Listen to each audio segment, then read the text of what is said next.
topic ngayon would be ISAT 8. This is the beginning of our digital communications. I am Engineer Randy Alado from Morph Cebu. So, good day sa lahat ng mga Morphians. Okay, these are our subtopics ngayong araw na to. We have information capacity, we have digital modulation, we'll be talking about MR encoding, then pulse modulation, and PCM and the types of PCM. Okay, so let's begin with the information capacity. But before that, let's talk about the digital communications categories muna. No? So we have actually two categories for digital communications. We have digital transmission and digital radio. So ano ba yung kaibahan ng digital transmission and digital radio? So digital transmission is the transmittal of digital pulses between two or more points in a communication system, whereas digital radio use modulation.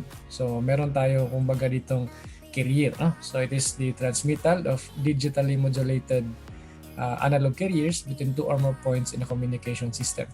So para mas maintindihan natin to, let's have a diagram muna. So halimbawa meron tayong transmitter at meron tayong receiver. If we will send directly the pulses from the transmitter to the receiver without having an analog carrier, then we can classify that as digital transmission or kumbaga baseband. No? So digital pulses directly over the medium, that's baseband transmission. No?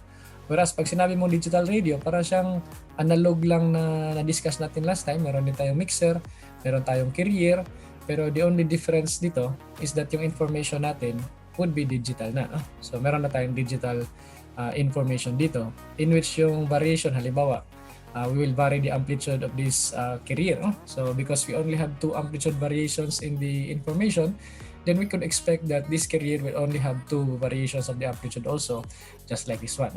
So see, our envelope here still resembles the shape of our modulating signal. But our modulating signal na kasi dito is binary or digital na. So hindi na sine wave yung ating envelope. Rather, it's pulses na rin, kagaya ng sa ating information.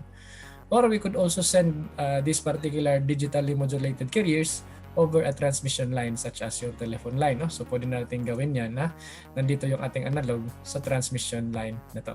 So yun yung classification ng digital comms natin. We have digital transmission, yung diretsahan lang na pag-transmit ng mga pulses. And we have the digital radio in which meron ng modulation that takes place. Kumbaga, we can classify digital transmission as baseband na transmission, whereas digital radio could be classified as broadband na transmission. Okay, so let's move on to the information capacity. Now, information capacity of a communication system represents the number of independent symbols that can be carried through the system in a given unit of time. So, ibig sabihin, independent symbols. Now, it could be that our symbols here is isang bit lang, or it could be na our symbols will be composed of different several bits, like 2 bits, 3 bits, and so on. So per unit of time. So that would now be your information capacity.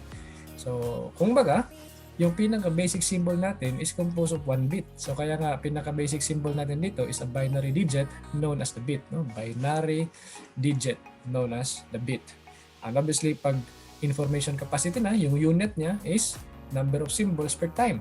But because our pinaka-basic symbol is a bit per time, that would become bits per second. So yun na yung unit na ating information capacity. So kung baga, dito sa information capacity, masusukat natin yung amount ng information that would be carried in a channel per unit of time. And para mas maintindihan natin yan, let's talk about the law that governs this particular information theory. So let's talk about the Hartley's law. So according to Hartley's law, the amount of information that could be sent in a given transmission is nakadepende ro sa bandwidth at saka sa duration ng pag-transmit. So kung halimbawa, the same bandwidth, mas marami ka raw matransmit na information pag mahaba yung duration. Kung halimbawa, the same duration, mas marami ka raw matransmit na information kung malawak yung bandwidth mo. And this is now provided by this proportionality ni Hartley. So according to Hartley, the C, the information capacity, is directly proportional to the bandwidth and time. And this is supported by the Nyquist bandwidth. According din kasi sa Nyquist bandwidth, in a noiseless channel, the amount of information is 2 times the bandwidth. So that is considered in a noiseless channel. So noiseless, no? So walang noise, ideal kumbaga. So this is now referred as the minimum Nyquist bandwidth. in which in a given channel na noiseless, twice of that bandwidth will be your information capacity. So for example, yung bandwidth natin is 3 kHz. So 3 kHz bandwidth times 2, it will give us an information capacity na equivalent sa 6 kilobits per second. So yun na yung ibig sabihin ng minimum Nyquist bandwidth. Or we could also say na the information capacity, like 6 kilobits per second divided by 2, that would be our minimum bandwidth for that particular bitrate. So that is minimum Nyquist. In a noiseless channel yan. Because pag yung channel natin is may noise na, hindi na natin pwede gamitin yung minimum Nyquist bandwidth kasi parang para yun sa noiseless. But instead, we can use the Shannon-Hartley law in which it is a theorem in which it is taken as the bandwidth log of 1 plus the signal to noise base 2 would become your information capacity. So that, kumbaga, the higher the signal to noise, the better the system, and the better would be your information capacity for a provided bandwidth. So yun na yung Shannon-Hartley theorem. So this signal to noise here should not be in dB, no? Should be in a ratio form, no? So dapat naka-ratio siya. So if you will be provided with a dB, i-convert mo muna into ratio, like dB signal to noise divided by 10 anti-lag. So that would give you the value to be placed here in this formula. Ang pinaka-i-take note po dito is yung base na yan sa inyong logarithm. But you don't need to worry because there is already a lag box sa inyong calculator na FX 911. No? So merong lag box na maliit and box na malaki in which you can change the base. No? Hindi lang lahat ng base sa ating calculator is base 10. So pwede din pipili ng base. No? It is actually below the on button in your calculator. Okay, so that is sinabi na no, ni Nyquist na if noiseless yung channel mo, twice the bandwidth will become your information capacity. But meron ding karagdagan dito. No? This is provided lang. Yung sinabi ni Nyquist, provided lang ito that you are encoding only with 2 levels lang. No? Dalawang levels lang like 0, 1, 0. Yan lang. No? 0 volt, 5 volt, 0 volt, 3 volt, 0 volt, 3% 0, 5 volts, 3% 1. So that could be provided with 2 encoding levels lang or 2 voltages values lang. No? But in digital transmission or communication, you can also encode at a much higher level. Like meron tayong iba't ibang level na ng encoding. Like you could represent your information now with 2 bits, with 3 bits. So sabi ng multi-level coding na this information capacity could somehow be increased pa if provided you could encode in a multi-level na fashion. No? So that would now be the multiple coding level na formula. No? So sabi dito, for a given bandwidth, the channel capacity in bits per second will be greater if more than 2 encoding levels are being used. So kung 2 levels of encoding lang, you will satisfy in a noiseless channel pa rin, you will satisfy the Nyquist minimum bandwidth, which is information capacity, bits per second, is just 2 times bandwidth. That is provided na yun lang yung levels of encoding mo, itong 2 na to. No? So you can calculate this, log of 2 base 2 is 1, so times 2b, that becomes 2b lang. But if you could somehow increase this number of encoding levels, you could also increase the information capacity. So ito na ngayon yung formula if multiple coding levels na yung lalabas sa board exam. So if multiple level coding na, you will substitute na or you will add na this minimum Nyquist by log of m base 2, in which the m is the number of encoding levels. So let's have an example. So for 2 level of encoding lang, 2 levels of encoding in which that is your m at a 3 kHz bandwidth, let's find the information capacity. So the information capacity is equal to 2 times the bandwidth, which is 3 kHz, log of the m, which is 2 base 2. So this gives us actually 6 kilobits per second, or that basically is just 2 times b, or 2 times 3 kilohertz. So walang nagbago kasi nga this would just equal to 1. So parang kumbaga at 2 levels of encoding, it's basically just the minimum Nyquist bandwidth. But for halimbawa, we have 4 levels of encoding na, let's justify whether it will really increase the channel capacity with the same bandwidth. No? So our bandwidth is retained at 3 kHz, but we have now 4 levels of encoding. So using the same equation, so we have information capacity is equal to 2 times the bandwidth, log of 4 na, no? Because we have 4 levels of encoding. And using your calculator, that would give you an answer na 12 kilobits per second, or nag-double na tayo. No? So just imagine, no? 3 kHz yung bandwidth mo, 3 kHz yung bandwidth mo. For the same bandwidth, you could utilize it so that it could have a 6 kilobits per second, or you may utilize it to have a much bigger bitrate or data rate that is 12 kilobits per second. Paano natin nagawang na-increase yan? Pareho lang yung bandwidth natin. That is because we have differ with the levels of encoding. So yun na yung ibig sabihin ng formula na to, no? So sa tatlong formula natin, C is equal to 2B, C is equal to B log of 1 plus signal to noise base 2, and C equal to 2B log of M base 2 is naaayon depende sa kung ano yung tanong sa board exam. If yung tanong sa board exam is minimum Nikkes bandwidth lang, noiseless channel yung ibig sabihin nun. So that would, pag hindi naman sinabi kung ilang levels of encoding, so it is assumed na binary lang talaga yun or 2 levels lang. So we will be using the minimum Nikkes. If sinabi na may iba't ibang levels of encoding, then we'll be using this multiple coding levels of formula. But if there is signal to noise provided, then we will simply use the bandwidth log of 1 plus signal to noise base 2. So yung Shannon-Hartley theorem. So that is for solving the information capacity. Okay, so now let's move on to digital modulation. So in digital modulation, pinakauna natin dapat matutunan is yung kaibahan ng bitrate at saka ng baud. No? Ano ba yung kaibahan ng bitrate and baud sa digital modulation? Pag sinabing bitrate, input yan nangyayari. No? It is the rate of change ng bits mo per second at the input to a modulator. And the unit dito is bits per second nga, no? BPS. Pero pag sinabi mong baud, kabaliktaran, it is in the output. No? So the rate of change of the output, and this will determine the line speed. No? So the output always determines the line speed. No? Kahit malakas yung input mo, kung konti lang yung lalabas, then yun pa rin yung pinaka line speed natin, yung output. No? So if the bit rate has a unit na bits per second, the baud has a unit na symbols per second. So symbols na, no? Symbols per second na. No? This one is bits per second, this one is symbols per second. What's the difference between the two? The bits per second will always be bits per second, but the symbol per second can be a bit per second, or it could be 2 bits per second, or it could be 3 bits per second. So depende na if how many bits will comprise your symbol. So if your symbol is only 1 bit, then your symbol per second is just 1 bit per second. But if your symbol is composed of 2 bits na, then that would be 2 bits per second na equivalent to 1 baud or 1 symbol per second. So para maintindihan natin to, let's have a modulator. So a modulator has an input here na 4 bits. That happens within 1 second.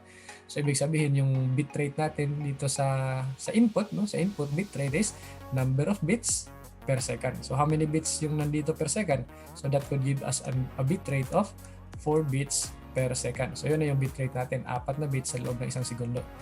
When it comes out, it still is 4 bits per second. So meron pa rin tayong bitrate na 4 bit per second sa output, but technically speaking, we don't really call it the bitrate no more. If sa digital modulation, we'll call it the baud na, no? Yung output, the baud. So assuming that our modulator here, no? Our modulator here creates symbols, and every symbol has 4 bits, no? So kumbaga, itong 4 bits na to is actually 1 symbol lang, no? Isang symbol lang yan sa ating modulation. So ibig sabihin, even though meron akong 4 bits dito that happens within 1 second, but this 4 bits is considered to be 1 symbol lang. So I could say how many symbols will lumabas per second. I know that there are 4 bits per second na lumabas output, but talking about the symbol, not the bits, I know that there is 1 symbol there made of 4 bits na lumabas per second. And that is equivalent now to 1 baud. So yun na yung kaibahan. No? So you have 4 bits per second sa input, but you only have 1 baud sa output. That is if in your modulator, you are taking 4 bits per symbol. No? And obviously, we will elaborate this maya-maya. No? So now let's move on to digital modulation and its examples. So digital modulation is a broadband type communication. So this is under the digital radio. So broadband communication techniques used to transmit information over cables and wireless links. Pwede siya sa kable like a telephone line, or pwede rin siya wireless. But kailangan may analog carrier talaga, kaya tinatawag siyang broadband. So yung information natin, hindi natin directly pinapasa doon sa transmission medium. Instead, pinapasakay pa natin sa isang carrier. So that made it a broadband type communication. So may modulation na nangyayari, kumbaga. So these are the examples of the digital modulation techniques that we'll be talking about ngayong araw na to. So we have the amplitude shift keying, frequency shift keying, phase shift, and the quadrature amplitude modulation. So let's begin with the ASK or the amplitude shifting. Actually, ito na yung diniscuss natin kanina, no? So an example of digital radio. So in amplitude shifting, you have the carrier, then your information is already binary or digital. So this carrier now will be digitally modulated by this information. And because nga dalawa lang yung levels ng information voltage natin, it's either 0 or 1, then 0 or 1. So in short, yung ating carrier will only change into two set of amplitudes lang, no? Just like this. So we only have mababang amplitude, mataas na amplitude, mababang amplitude, mataas na amplitude. So yun na yung envelope natin. So still, it is analog. Analog pa rin yung ita-transmit because we're gonna transmit digital over air, no? So that makes it digital radio, no? So kumbaga, it could be used in wireless na because yung carrier carries the information. So in short, si ASK is para lang talagang digital na AM, no? So we know that in AM, you will also change the amplitude of the carrier, but sa ating analog AM, the output envelope looks like this, no? Because the information then looks like this, no? This is the envelope that resembles information. So sa ating digital AM, yung envelope natin looks like this, no? Why? Because it needs to replicate also kung ano yung forma ng information mo. So kaya nga maraming pagbabago sa amplitude ng analog AM because marami ding pagbabago doon sa input ng ating amplitude doon sa ating analog AM.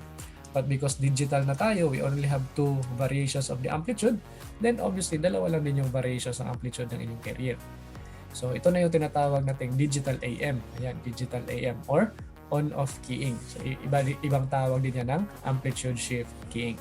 So the simplest digital modulation technique. But hindi na ito ginagamit ngayon for the modems because nga hindi ito magandang gamitin because it cannot utilize the bandwidth compared sa mga bagong technologies ngayon.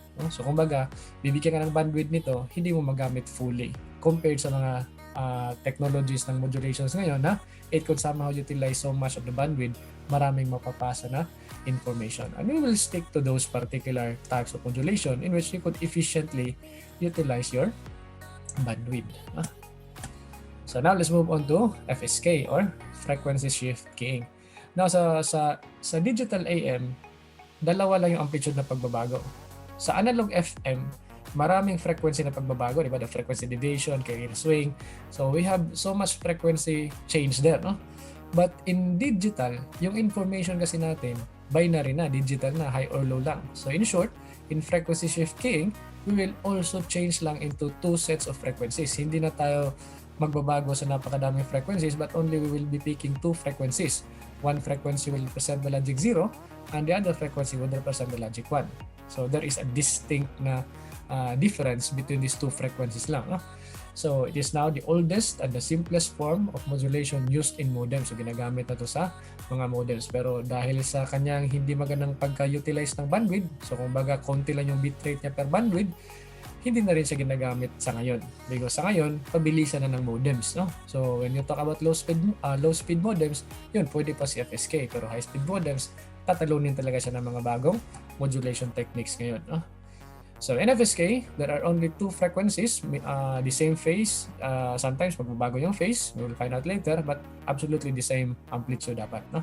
That is FSK. So let's represent your FSK na. So halimbawa meron tayong string of ones and zeros dito, no? We have 1, 0, 1, 0, and we'll be using FSK. So for FSK, one frequency will represent the logic 1 and another frequency will represent the logic 0. So in this case, we will be representing the logic 1 with a higher frequency and the logic 0 with a longer wavelength, means lower frequency, no? So maliliit yung wavelength dito, so ibig sabihin high frequency, mahaba yung frequency dito, it means mahaba yung wavelength, it means mababang frequency. So ganun lang simple, no? So constant amplitude, in this case napaka-perfect ito, constant phase, so walang problema, and that is not the representation of FSK, no?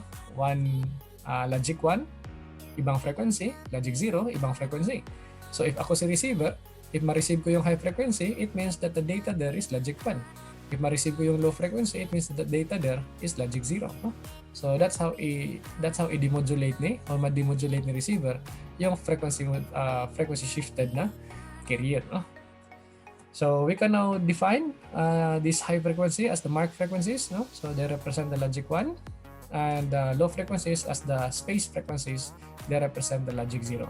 Now, lilinawin natin na hindi sa lahat ng pagkakataon yung high frequency would represent the logic 1. So it could also be possible na yung low frequency yung mag-represent ng logic 1, tapos yung high frequency yung mag-represent ng logic 0. Then the logic 1 would be the low frequency, logic 0 would be the high frequency. So pwede rin ganun. So, but tandaan lang natin na every time you represent the logic 1, yung tawag talaga sa'yo is mark. Every time you represent logic 0, tawag talaga sa'yo is space, regardless whether mataas na frequency ka or mababang frequency ka. In short, to determine the mark and space is not about the frequency na ginagamit doon.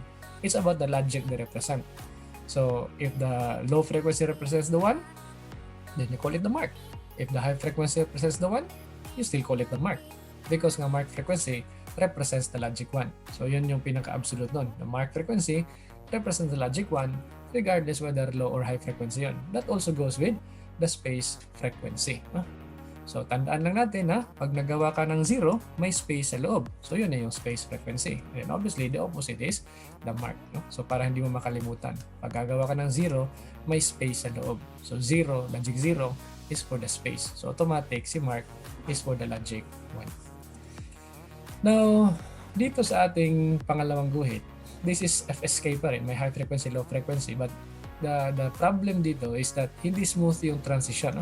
So from one frequency to another frequency with the abrupt change ng ating logic, abrupt na pagbabago ng logic, napilitan tayong mag-change dito at the same time may pagbabago sa phase. So merong phase discontinuity na tinatawag, and that is bad for FSK. For the reason that this phase discontinuity creates harmonics. And when you create harmonics, lalong dadami yung sidebands mo. And if dadami yung sidebands mo, lalong lalawak yung bandwidth mo. And yun na yung problema because lumawak yung bandwidth mo pero hindi lumaki yung bitrate mo. So that is quite a compromise. Napakalaki ng pagbabago sa bandwidth. Like halimbawa, lumaki yung bandwidth mo twice. Tapos yung bitrate mo remains the same. So that is not very efficient type of modulation. So yun yung problema ng FSK kung bakit hindi sila nagagamit mostly sa high speed na pag-deliver ng data for the reason that they could not really utilize the bandwidth efficiently. So kung baga, lugi ka dito. Malaki yung bandwidth mo, ito lang yung bitrate mo. So dapat pag malaki yung bandwidth mo, malaki din yung bitrate mo. So susulitin mo yung bandwidth mo kumbaga, Kasi nga yung bandwidth is napakahalaga when you talk about digital communications because yung pinaka problema ng digital comms is that yung paggamit niya ng bandwidth, it will utilize napakalaking bandwidth talaga kumpara sa analog na communication. So kaya nga pangit yan, yung may phase discontinuity. It widens the bandwidth, it decreases the efficiency of your transmission. So kaya nga para maiwasan yan, dapat pipiliin yung tamang mark, ang tamang space na with the pulses na gagamitin natin, with the time interval ng mga pulses na possible na gagamitin natin, hindi siya magkakreate ng phase discontinuity but magkakaroon na siya ng ganitong smooth na transition. So this will somehow will no longer extend your bandwidth and will maintain your bitrate with that amount of minimum bandwidth. Somehow, hindi na waste yung bandwidth mo. So that is now what we term as CP FSK. So ito na yung tinatawag na CP FSK or Continuous Phase Frequency Shift Keying. CP FSK. So ano ba yung CPFSK? So alam niyo na, CPFSK is walang phase discontinuity, So it is an FSK without phase discontinuities resulting to a higher spectral efficiency. So ito na yung term na gusto kong banggitin kanina but hinihintay ko yung pagkakataon na to. So efficient na paggamit ng inyong bandwidth is yung tinatawag na spectral efficiency. So ano ba yung spectral efficiency? Spectral efficiency is pag-utilize, refers to how well a specific modulation technique produces a maximum data rate in a minimal bandwidth. So, ibig sabihin, dapat minimum yung bandwidth, maximum yung data rate. Hindi pwede na maximum yung bandwidth, minimum yung data rate. Pinakapangit yun. So, if you have a bandwidth, you should maximize it, by using the pinakamalit na bandwidth sa pinakamalakas na, pinakamabilis na data rate. That is spectral efficiency. And that is the effect of continuous phase FSK. With a continuous phase FSK compared to just the FSK, mas maganda yung spectral efficiency ni CPFSK. That is why mas better yung paggamit niya ng bandwidth in terms sa kanyang bitrate. So that is the advantage. Another improvement of the CPFSK is yung paggamit ng MSK or minimum shift keying. So kumbaga, si continuous phase FSK is nawawala, naiiwasan yung mga phase discontinuities nito sa pamamagitan ng carefully pagpili kung ano yung value ng phase, ano yung value ng mark frequency, ano yung value ng space frequency. Now, si MSK naman is an improvement over the CPFSK in which mas nababawasan pa yung mga phase discontinuities nito at saka paglawak ng mga bandwidth because gumagamit siya ng lower modulation index. Now, alam naman natin, using lower modulation index. So, ibig sabihin, in our FM discussion last time, we know that the bandwidth of FM is normally directly proportional to the modulation index. The higher the modulation index, the more sidebands it will produce. The more sideband it produces, then the more bandwidth it will have. So for digital, you don't really require those sidebands na madami for the reason na dalawa lang naman yung information mo dito. It's either 0 or 1. So kahit na yung bandwidth mo or kahit na yung modulation index mo rather is 0.5 lang or hindi umabot ng 5, hindi umabot ng 6, like mga 2 lang, ganun. Kung mga low modulation index, it's okay pa rin ito sa digital because nga dalawa lang naman yung variations ng information, 0 and 1. So why need all of those sidebands? Why need all of those bandwidth na na-produce ng sideband mo? So using the lower modulation index will provide you a much narrower bandwidth with the same bitrate. So mas pinababa mo yung bandwidth mo, tapos pareho lang din yung bitrate mo, then that could somehow increase your spectral efficiency compared sa normal FSK. Kasi nga sa normal FSK, malawak na yung bandwidth, maliit pa yung bitrate. Dito, pinaliit mo yung bandwidth with the same bitrate, then you have utilized fully now your particular bandwidth. So mas mataas na ngayon yung spectral efficiency na tinatawag natin. See, high M means more sidebands. So alam natin yan sa Bessel table natin, that higher modulation index creates more J, may J1, J2, J and so on. So mas marami yung sidebands. Okay, so let's talk about the modulation index, bandwidth and baud ng FSK. So imagine this is your carrier and we only have to vary between two frequencies. Hindi kagaya ng analog FM rather, that we should vary into different frequencies na hindi lang isa but marami. So dito dalawa lang, it's either the mark or the space. So in analog FM, we normally call this part right here, FM minus FC, as the frequency deviation, yung ganyan.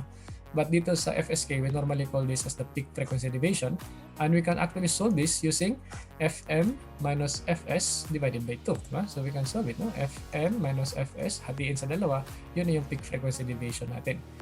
Then to solve for the bitrate, we can also solve this as FM minus FS divided by, or to solve for the modulation index rather, is to have FM minus FS absolute, kasi nga pwede si FS dito sa taas, pwede si FM dito sa ilalim, depending on yung represent nila. So FM minus FS absolute divided by the bitrate, that would be our modulation index. So now let's move on to the bandwidth of FSK. Now the bandwidth of FSK is 2 times the peak frequency deviation plus the bitrate, in which para siyang kalintulad sa Carson's rule. Carson's rule bandwidth is equal to 2 times deviation plus FM. So at least may pattern na nakikita mo na mai-relate mo, hindi mo makakalimutan na pareho lang pala yan sa Carson's rule na pattern. So deviation, bitrate, FM, like the modulating signal.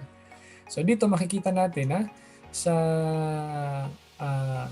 FSK, yung bandwidth natin is hindi equal sa bitrate, hindi siya equal sa bitrate. Kumbaga, yung bitrate plus the deviation times 2, yun yung bandwidth natin. So somehow hindi ganoon kaganda yung utilization ng ating bandwidth. Kumbaga, so when it comes naman sa baud and bitrate na relationship, equal lang sila. So in FSK, hindi naman tayo pwede mag-encode ng dalawang bits, 3 bits sa isang frequency. So that's the reason why the baud is just equal to the bitrate, in which mamaya-maya may makikita natin na, uy, pwede din pala tayo mag-encode ng 2 bits isang phase, 3 bits isang phase, no? So that could somehow improve your spectral efficiency, no? So yun yung mga iba't ibang uri, higher na modulation techniques, no? So remember this formula, bandwidth is equal to 2 times the deviation plus the bitrate, and the bitrate is equal to the baud. So we could also use that equation here, no? So in short, the bandwidth is not equal to the baud in FSK. Okay, so now let's talk about the PSK. So PSK is phase shift keying. So this is basically parang phase modulation analog, but we only have 2 information here. So the phase will not keep on changing. In short, there are only 2 phases. So the binary signal to be transmitted changes the phase shift of a sine wave depending upon whether a binary 0 or a binary 1 is transmitted. In short, if in ASK, bawat logic 0, logic 1 is may sariling amplitude, dalawa lang, and in FSK, bawat isang logic 0, logic 1 may sariling frequency, like dalawa lang din yung frequency. So in short, dito sa BPSK or the binary PSK, bawat isang bit meron din siyang sariling phase na magre-represent. So yun yung tinatawag na PSK. Ang pinaka-simple nun is the binary PSK. So ito na yung binary PSK. So for example, the logic 1 is represented by a 0 degrees phase, in which the logic 0 is represented by out of phase niyan, 180. So another logic 0 here is 180 pa rin. And logic 1 always represents the 0 degrees. So yun na yun. Logic 1 represented by 0, 0 represented by 180. So that is binary PSK. No? And if you will draw the phasor dito para mahanap natin yung angles with respect to the amplitude. So assuming that we will talk about this point right here, 0 degrees. So the 0 degrees is representing logic 1. So it could be seen na itong haba na to is the amplitude, and this angle here lying flat is the angle which is 0, and that represents logic 1. So on the other side, the same na lang din yung amplitude. So ganun din kahaba yung line natin towards the dot. And this is 180 degrees angle, so that represents the logic 0. So ito na yung phasor diagram natin na tatawagin nating constellation diagram. So ito na yung constellation diagram ng binary PSK. So bakit sa binary? Because every information natin, every phase kumbaga, is represented only or representing only 1 bit. So in short, our information here is 1 bit per symbol. Isang bit lang yung nagre-represent bawat symbol. So bawat symbol will be represented by 1 phase also.